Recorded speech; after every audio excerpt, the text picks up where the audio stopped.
Okay, welcome to another loveyourpencil.com video, and this document is downloadable from the website. Just do a search on WR91, or you could do a search on writing your opinion, and you'll find it. You can download it and print it for free. So one of the things that gets students confused and frustrated sometimes is when a teacher says, write down an essay that expresses your opinion.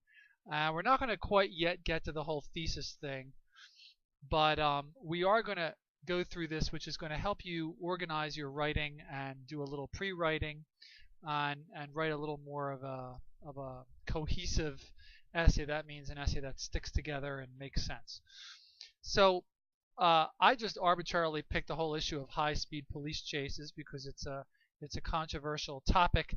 You know, should um, a person in a vehicle that takes off when he's pulled over, should the police chase him? How fast should the police chase him? And how do you deal with the issue of risk to innocent people versus the need for the police to capture criminals? So I'm not giving my opinion about it, but I want you to think about your opinion. But really, I just picked that topic, but you could really write this or use this exercise, use this learning activity document, the things that are presented in it when you write about anything that has to do with your opinion. So what you're going to do is you're just going to read this and you're going to read what an issue is and why writing is important. Some people think that writing is not they think, oh, well, it's not the same as when your grandmother was alive and all that nonsense, which is ridiculous in my opinion because people are writing just as much now as they ever were. I mean, look at blogs, look at online social media. There's just as much writing going on now as there ever was. And then when you write about your opinion, there are just a couple things that I want you to remember, which is to be good, say things that actually help people out, make people feel welcome, and don't insult people. And remember that the people, when you write things, especially online, the people that are reading it are from all over the world. They may be a different religion than you. They may look very different from you. So just remember not to appear like a dingbat. And when you write something intelligent and helpful that contributes to the discussion. And then here are some things you should never do when you're writing your opinion. Never insult a race, religion, ethnic background, country of birth, disability, age, or sexual orientation.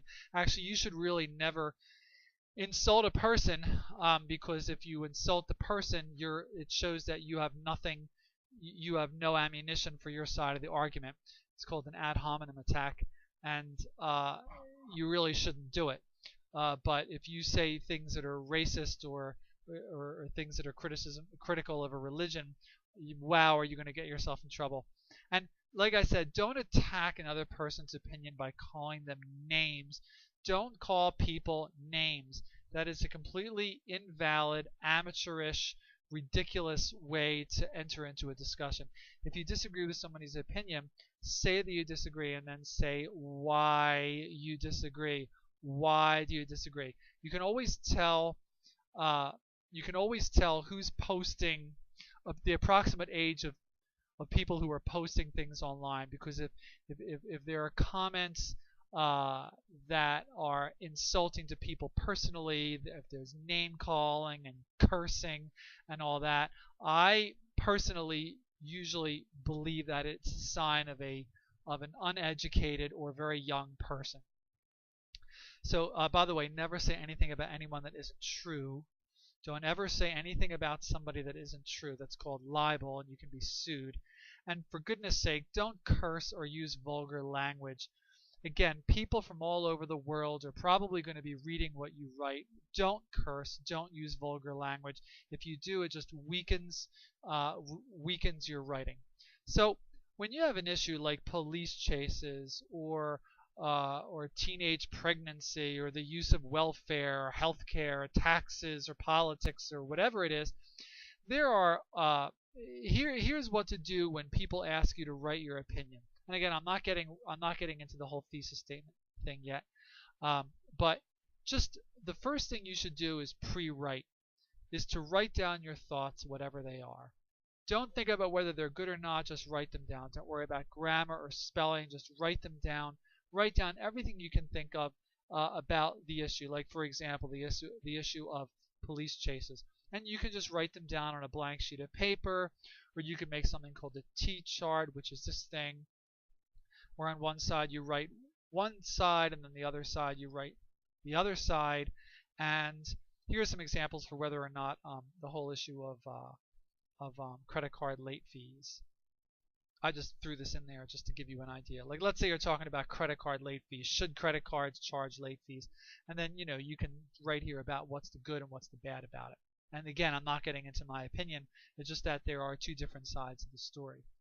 And then here on page 4 is an example. This is sort of like a guide of how you might think about writing your opinion paper. And here is what the sample writing is, and here is some background about how you should write. Like, for example, the first thing you should say, which a lot of people don't do, the first thing you should say is, what are you writing about? And to start out with your opinion about the topic and your opinion of it. Like, start out giving the reader some clue as to what it is this is about and how you feel about it. And then again, a little bit later, you show people you understand the issue by talking a little bit about it. And then you've got to support what you say with reasons. In other words, this is part of the pre-writing thing. Like, you're going to write down why you feel one way and why people feel the other way, and write about it intelligently in your essay. And here's another paragraph with just another clear reason why, and the reason is usually going to be the first sentence, the first sentence of the paragraph. More suggestions, and then your conclusion, and it should summarize what you said without restating it word for word. And here's an example. Like, a lot of students say, well, what do you mean?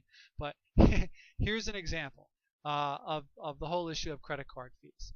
And then again, in order to improve your writing, you have to write. I'm glad to be the one to tell you that if you want to get better at playing baseball, you have to play baseball. If you want to get better at painting, you have to paint. And if you want to get better at writing, you have to write. You have to actually pick up the pencil and start writing. And you do eventually get better at it. And then what you're going to do is you're going to read this about reading and thinking. Now, let's get back to the topic of police chases. Now, here's an article that was originally printed in the Minneapolis Star-Tribune about a fatal police chase. And it was a very good article. And just read that and think about it. Just read that and think about it and write down some notes. And here, after that, you're going to see a video about that shows a dangerous police chase, and the link is on the web page for this document. It's loveyourpencil.com, and then just look for writing your opinion. And you're going to think about it and talk about it, and then you're going to start writing down some notes. And here's a guide on page 9, what sorts of things you should write down. Again, here's a nice big blank sheet of paper. Write down everything you can think of here on these sheets of paper. Everything, good and bad, pro and con. It doesn't really matter what it is, as long as it's something that's in your mind. Write it down. And then all you do is you show your you talk about this with your teacher, and then you take your notes and just start putting them into sentence after sentence after sentence. And there's an entry on the website that goes lists to sentences that can help you do this. And then you just write down your essay, starting out with your opinion, and again, use this example here to give an idea of how you should frame it. And just start writing it down. Use the notes. A lot of students, what they do, they write down notes, and they spend like a whole period writing down notes, and then they don't ever look at them when they go to write their paper. Actually go back, look at your notes, and use them as sort of like a ladder to step up to writing the whole thing. And just try to fill this with your opinion about police chases, pro and con, and then you're going to show it to your teacher. Your teacher will evaluate it and talk to you about what's strong and what needs improvement. And I hope this video and this guide was helpful. You should read it, and I hope it was helpful to getting you to write a little bit stronger. I will see you again in another video.